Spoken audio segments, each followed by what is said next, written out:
This is a report of a play of the Battle of Eylau, one of the 4 battles featured in Kevin Zucker's game The Coming Storm.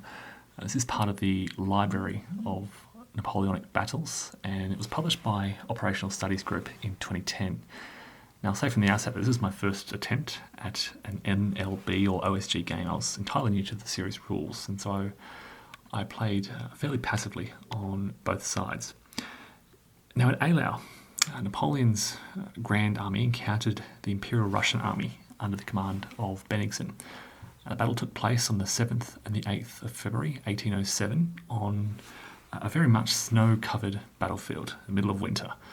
And one of the interesting things about this field is that all the ponds and the creeks are frozen over and they don't really impede movement. They're really nicely represented on the map, but for all intents and purposes, they're not there. It's clear ground.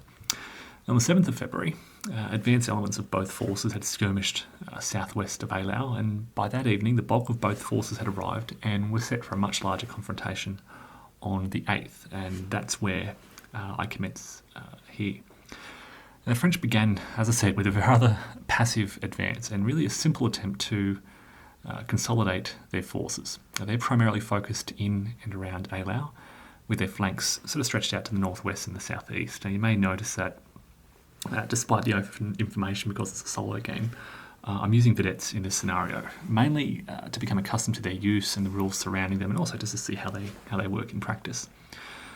Here's the situation at Eylau after the first French turn. Now, the French were trying to advance this a little, form a solid line, but without engaging the Russians just yet. And again, you can see the vedettes out on their flanks.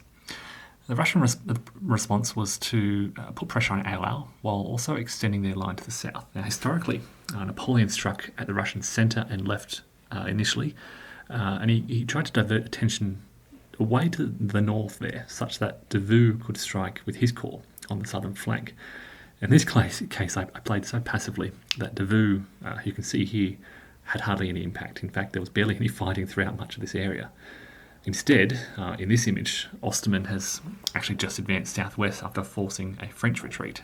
The Stavisky artillery that was stacked with Osterman helped soak off Murat, which allowed Osterman to focus. And this saw Eylau surrounded by zones of control. This is important in this series of games. Russian artillery can be used to soak off the French stacks to the west, which allows Sakin and Ul-Safif to combine against Eylau. They forced retreat. Now, because Eylau is surrounded with his stack, his entire stack was eliminated. Eylau had to roll for capture. He survived and he fled to the nearest friendly space. This is an important rule in this series, surrounding the enemy with zones of control and forcing them to retreat and then eliminating these entire stacks. Now, here's the situation early afternoon around 2 p.m. And again, it's the Russians who tended to maintain the initiative throughout this day, and they continue to strike at the French centre. You can see Davout in the south trying to hit back against the Russian southern flank, but they're really not causing too much damage. They're certainly not rolling up the line as he did historically. Instead, it's up to Napoleon, who is forced to launch a series of French counterattacks in the centre. And because the Russian line was rather spread out, they were relatively weak and were forced back away from Eylau. In fact, the Russians, instead of striking back here, they countered and struck Davout in the south. And in the final image of the battle here, you can see the situation there. In the end, there was no decisive breakthrough by either side. The French held Eylau at the end of the day, but the Russian army remained intact and on the field of battle. And as the night sets in, the Russians sort of quietly withdraw from the fighting. Certainly the French held the ground. They claimed a very, very minor victory, but the Russians certainly retained good order and will be able to fight another day.